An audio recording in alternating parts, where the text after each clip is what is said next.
Working out without equipment can feel like quite the challenging thing if you want to get in shape, but I'm here to tell you that with calisthenics using only your body weight, no fancy equipment, no gym fees, and you can do it basically anywhere, in your room, in your backyard, or even your local park, you can get in shape and improve your health.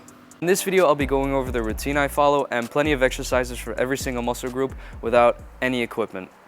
That being said, I'm gonna take a wild guess here and assume that you guys have a chair, a towel, and a wall laying around somewhere that will open up a lot more possibilities for you to try as well. But like promised, there will also be plenty without anything at all. Now, the point of this video is to not necessarily give instructions on every single exercise, on what the right form is and such, but it's mainly to inspire you with the endless possibilities out there and to not make you afraid to work out without any equipment. And for the form, I hope that the visuals throughout the video can at least act as a good guide. Alright, now this is the routine that works for me. It allows me to only take one rest day at the end and then repeat the whole cycle, as I feel like the workouts are quite independent from each other. Not completely independent, but enough for you to allow them to do them back to back whilst giving your muscles enough time to recover. Starting out with chest and triceps. First up, a staple exercise, and that for a good reason, the push-up. Now, don't get bored too quickly. There are plenty of other exercises out there, but this one is just too essential to leave out. It's a great compound exercise that also offers many variations. You can mix things up with the hand placement like diamond push-ups, putting more emphasis on the triceps, or wide push-ups. There's also explosive push-ups helping you develop insane strength, or a combination of all three, like wide to narrow push-ups. It's a very simple exercise, but an incredibly useful one because it covers a wide range of muscle groups, and don't be surprised if your shoulders also get a good workout in. But there's also other ways to mix things up, like the Spider-Man push-up, for which you do need a bit more room to crawl around, or for the more advanced, the archer push-up, or for the less advanced, the knee push-up. And then next, we have tricep extensions, like the name suggests, targeting the triceps. The closer your hands are, the tougher it gets, so play around with the distance and see what works for you. If you really want to get a good burn going from your chest and triceps, try transitioning from a low plank to a high plank and just do that back and forth. Now, those are some great beginner exercises without any form of equipment, but if we incorporate a chair and a wall, many more doors open up for us. With just a simple chair or something elevated, you can do decline push-ups targeting the upper chest, incline push-ups for the lower chest, and skull crushers for the triceps. Now, for the skull crushers, make sure that you are really extending your triceps instead of pushing, putting more emphasis on the triceps instead of the shoulders. Tricep dips are another great exercise, and I might be reaching here, but by the slightest chance, if you have two chairs laying around, you can even do elevated tricep dips. One of the best exercises that you miss out on without equipment for the chest and triceps is the normal dip. Dip bars like these can easily be substituted by two stable objects of the same height. Personally, I don't have it, that's why I bought these dip bars, but if you have it laying around somewhere, I would definitely recommend that exercise. Now, a lot of these exercises that I just named can be quite challenging for beginners sometimes, but don't worry, just like with weights, there's always an easier version out there. Like, for example, doing elevated push-ups will feel a lot easier than doing push-ups on the floor.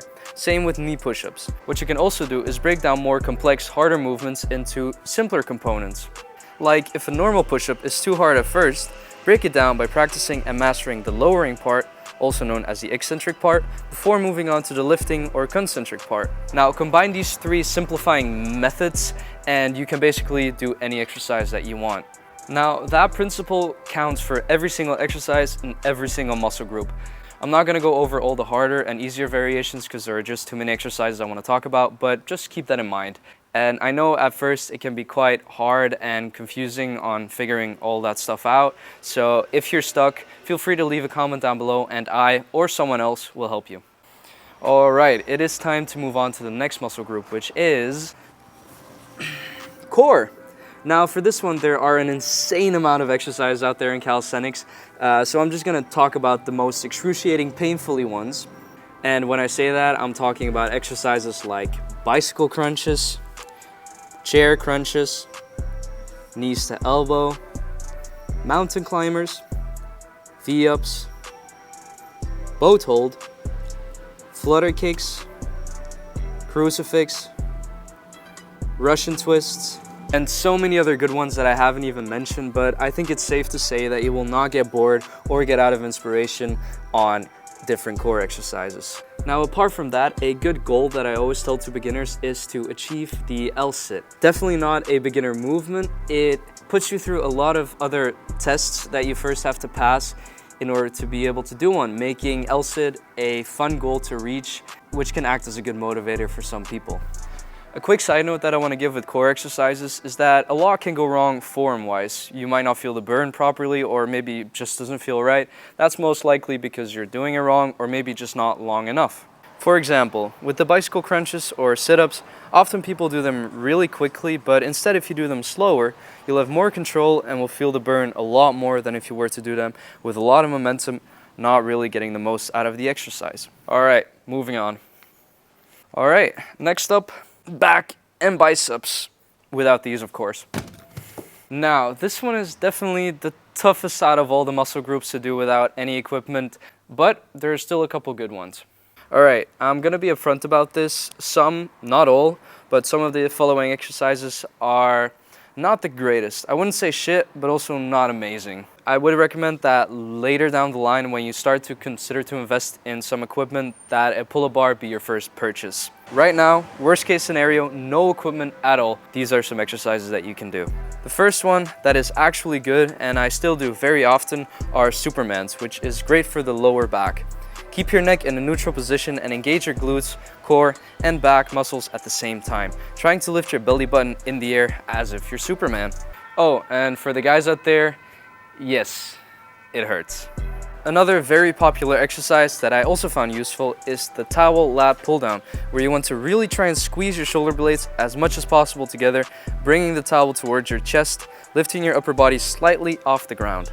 A lesser known one is the lying back press, pressing your forearms and elbows into the floor, squeezing your scapulas together and elevating your back. Make sure to keep your core engaged at all times as well. Another one is the facing down snow angels. This exercise strengthens your lats and traps.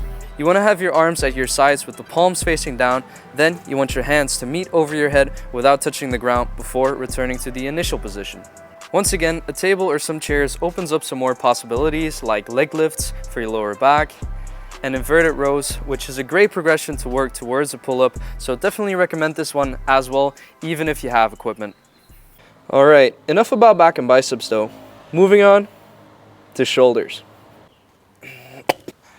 One of the things that calisthenics is known for, as a lot of these flashy exercises that you see often heavily rely on them. So that's also the reason why you see a lot of those calisthenics athletes have that V-shaped body figure. So if that's what you're aiming for, then we got to start with the most fundamental basic exercises like the pseudo push-up. Pseudo push-ups are similar to regular push-ups, but with your hands placed lower near your hips. This position shifts more of the load onto your shoulders, making it a fantastic exercise for building shoulder strength while also engaging your chest and triceps. Next, pike push-ups. These mimic the motion of a shoulder press, which you can look at as a harder variation. You start in a downward dog position and lower your head towards the ground. Try and keep your arms close to your body. These are a fundamental exercise that acts as a stepping stone to many other exercises, so definitely do not skip out on these even if you have equipment. And with an elevated surface, you can increase the difficulty or even combine pseudo and pike push-ups together. Pike walks are another fantastic way to feel a good burn in your shoulders. It's an exercise I'm not that good at demonstrating because I'm not the most flexible person, and you will definitely feel it in your hamstrings as well. But nonetheless, would recommend just try and keep your hips as high as possible. Planche leans are excellent as well. You basically just lean forward from a straight arm plank position, shifting your weight onto your shoulders, making sure your arms are fully locked out at all times. Just like with the L-sit that I mentioned at the core section, the same goes for the 90-degree hold, a very difficult exercise that will put you through a range of other exercises that you have to overcome first in order to do it. And on top of that, it looks really cool. Now, let's talk about handstands. It's more of a skill rather than an exercise, but whilst you're practicing for it, you will notice some insane gains in your shoulders, basically without trying. And the pike position that I talked about earlier is the position that you will want to start your journey from. Then you can move on to an elevated pike position and then slowly work your way up to a fully stretched out handstand. I do recommend to practice against a wall first, and once you're comfortable with it, you can give a try without it. And for the people that are already comfortable standing upside down, you can start experimenting with shoulder taps or even a handstand press to then eventually move on to a handstand push-up. And there you have it, exercises for every single muscle group without any... The problem with legs in calisthenics is that it quickly does not become challenging enough with the wrong exercises, but trust me, there are still plenty out there that will leave your legs feeling like jello. Let's dive into some of them. First up, jumping squats. These are fantastic for building explosive power and strength in your legs. Same with box jumps. Whilst doing them, try and land as softly as you can. Also with the jumping down part. And please make sure that the platform you're using is sturdy enough. I don't want to get sued. Another killer exercise that also tests your balance a little are Bulgarian split squats. Have one leg resting on the bench and squat down until the knee of your resting leg almost or slightly touches the floor. It's really important to push through your front foot to return to the start position and to use as little assistance as possible from the resting leg.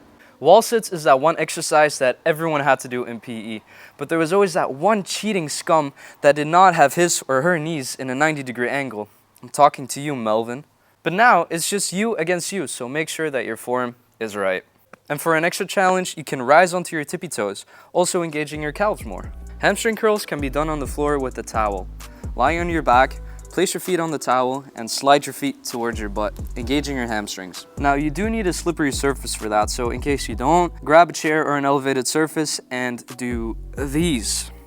I'm not sure what these are called. Switching lunges is another example of a good dynamic exercise. I promise you, these will burn you out in less than 40 seconds. And if you'd like to add an element of balance and stability into your workouts, I'd recommend learning the pistol squat or performing the one-legged Romanian deadlift. An excellent exercise for targeting your calves are one-legged calf raises.